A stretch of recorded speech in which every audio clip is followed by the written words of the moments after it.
ये आपके सामने दुनिया के बेहतरीन टैंकों में से एक टैंक T90 भीष्मा है और हमें सबसे गर्व की बात है कि आज के डेट में ये टैंक पूरे के पूरे इंडिया के अंदर बन रहे हैं। दिन हो रात हो या किसी भी प्रकार के मौसमी हालात हो, हर मौसम में यह टैंक कारगर है।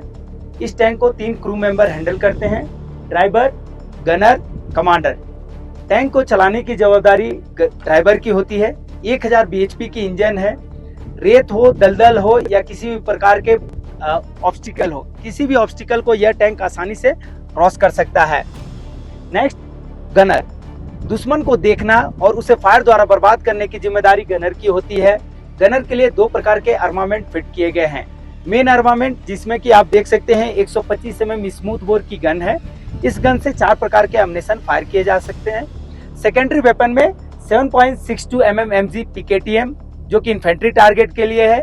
एरियल टारगेट को बर्बाद करने के लिए 12.7 mm NSBT और कोर्ट गन का बंदोबस्त किया गया है। क्रू के तीसरा मेंबर कमांडर। टैंक को कमांड और कंट्रोल करने की जिम्मेदारी कमांडर की होती है। यह टैंक हंटर किलर के सिद्धांत के ऊपर काम करता है। मेरा कहने का तात्पर्य यह है कि इस टैंक में गनर के साथ साथ कमांडर भी अपने साइटिकन फोरे से फायर करके दुश्मन को बर्बाद कर सकता है। कम्युनिकेशन के लिए एक आले दर्जे का रेडियो सेट का बंदोबस्त किया गया है। आज जितने भी इसके पार्ट्स और एक्सेसरी है वो इंडिया के अंदर बन रहे हैं और इस हाई एल्टीट्यूड में भी हम इस टैंक को मेंटेनेंस करके ऑन रोड रख के दुश्मन को बर्बाद करने के लिए काबिल है। अगर इसके डिप्लॉयमेंट की बात करें तो ये कहाँ पे आप डिप्लॉय कर सकते हैं? टैंक जहां से भी जितने भी ऑब्स्टिकल है उसको आसानी से क्रॉस कर सकता है। हर एक ऑब्स्टिकल को क्रॉस करके ये अपना रास्ता खुद बना सकता है। अच्छा, जैसे वाटर बॉडीज है सर, उसमें क्या कितनी स्पीड से आप क्रॉस कर सकते हैं या क्या कठिनाइयाँ आपको फेस करना पड़ता है? वाटर बॉडीज को हम आसानी से डिफोर्डिंग कर सकते हैं और ये टैंक पानी के नीचे से आसानी से क्रॉस कर सकता है। उसके लिए चंद एक तैयारी करनी होती है, वो हम जल्दी से जल्दी तैयारी करके पानी को क्रॉस करके निकल सकते हैं। क्या स्पीड रहती है पानी डिफोर्डिंग के दौरान? एक्चुअल फिगर तो लेकिन ये आसानी से क्रॉस कर सकता है। कितनी भी 5 मीटर की डेप्थ के अंदर ये आसानी से क्रॉस कर सकता है। यहाँ पे टेम्परेचर में हमेशा बदलाव आते रहता है, तो उससे क्या असर पड़ता होगा टैंक पे और आपके ऑपरेशनल कैपेबिलिटीज पे? टैंक के टेम्परेचर जैसे जैसे सर्दी शुरू होगी, इंजन को हमें रात को 2 से 3 बार स्टार्ट करना रहता है ताकि यह इंजन फंक्शनल हालात में रहे। तो हम रात को जाकर गैरेजों में 2 से 3 बार जितनी भी सर्दी रहे हमारी ट्रेनिंग में शामिल है और हम इसे जाकर स्टार्ट करते हैं। ये इंडिया में बना टैंक T72 है। इसके अंदर 3 का क्रू है, ड्राइवर, गनर और कमांडर। इसको चलाने की जिम्मेदारी ड्राइवर की होती है। इसके अंदर 800 हॉर्स पावर का इंजन है।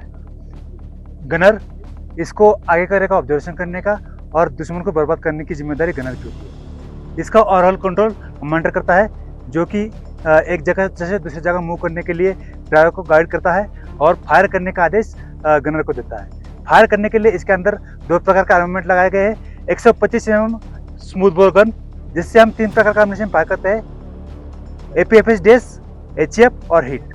नेक्स्ट, एंटी एयर के खिलाफ इसके अंदर 12.7 mm NSBT का बंदोबस्त किया गया है और इन्फेंट्री टारगेट को बर्बाद करने के लिए PKTM का बंदोबस्त किया गया है।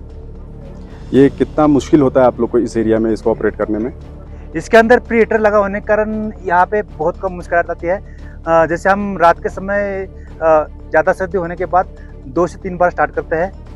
बाकी इसके अंदर TIFCS या टीसा साइट लगा होने के कारण इससे हम आराम से आगे के एरिया का ऑब्जर्वेशन करके फायर करते हैं। इस BMP-2 का देखो हमारे ट्रेनिंग साइड से बहुत ही महत्व है और लड़ाई के साइड से बहुत ही महत्व है। ये हर मैदानी जंग में अव्वल आती है, चाहे इसके रेगिस्तान हो, पहाड़ी हो, दलदल हो, पानी हो, हर मैदान में ये अपना बखूबी काम निभाती है। अगर वेपन सिस्टम की बात करें तो कौन कौन से इसमें वेपन? इसमें मिसाइल ATGM है और 30 mm कैनन गन है, PKT है और स्मोक है। 4 प्रकार का आर्मामेंट लगा हुआ है इसमें। ये अलग अलग इक्विपमेंट के खिलाफ काम करते हैं। इसका एक रफली क्या रेंज हो सकता है? रफली इसका 4 किलोमीटर। और ये कितने आदमी इसमें एक टाइम पर 10 जवान कैरी कर सकती है ये। और इसका स्पीड क्या होती है? स्पीड प्लेन ग्राउंड में इसकी 65 किलोमीटर प्रति आवर की स्पीड होती है और अगर हम पानी में फ्लोटेशन करते हैं तो 7 किलोमीटर फॉरवर्ड में प्रति आवर्स किलोमीटर और रिवर्स में 2 किलोमीटर प्रति आवर्स की स्पीड से ये चलती है। और इस ट्रेन में यहाँ पे टेम्परेचर का भी इसकी बढ़ता ये है, माइनस तो 20 फिर- डिग्री और प्लस 50 डिग्री टेम्परेचर में इसके ऊपर कोई इफेक्ट नहीं पड़ता है। ये अपना काम है उसी तरह करेगी जैसे हर। और आप लोग इस एरिया में डिप्लॉयड हैं, आप लोग को किस तरीके की कठिनाइयों से सामना करना पड़ता है? हमारे को इतनी कोई खास कठिनाई का सामना नहीं करना पड़ता, क्योंकि उसी प्रकार का हमारे को इक्विपमेंट दिया जाता है ताकि हम इसे जज़ब कर सकते हैं। संजय कुमार जी, आप बताएंगे कि कितने दिनों की ट्रेनिंग के बाद आप लोग को इस पे डिप्लॉय किया जाता है? हमारी जो बेसिक ट्रेनिंग होती है वो 9 मंथ्स की होती है। उसके बाद हमारे को ग्रेड ट्रेनिंग कराई जाती है 6 मंथ्स। उसके बाद हम अपनी यूनिटों में आते हैं। उसके बाद हमारे को ये इक्विपमेंट हैंडल करने के लिए मिलता है। और ये कहाँ पे आप डिप्लॉय कर सकते हैं? ये हम किसी भी मैदान में, साइल्टी हुआ, राजस्थान हुआ, और जैसा भी ट्रेन मिले वैसे ही ट्रेन में सक्सेस है। डेजर्ट, सेमी डेजर्ट, माउंटेन, हर तक। और ये रिवर को क्रॉस करने में क्या कठिनाइयाँ?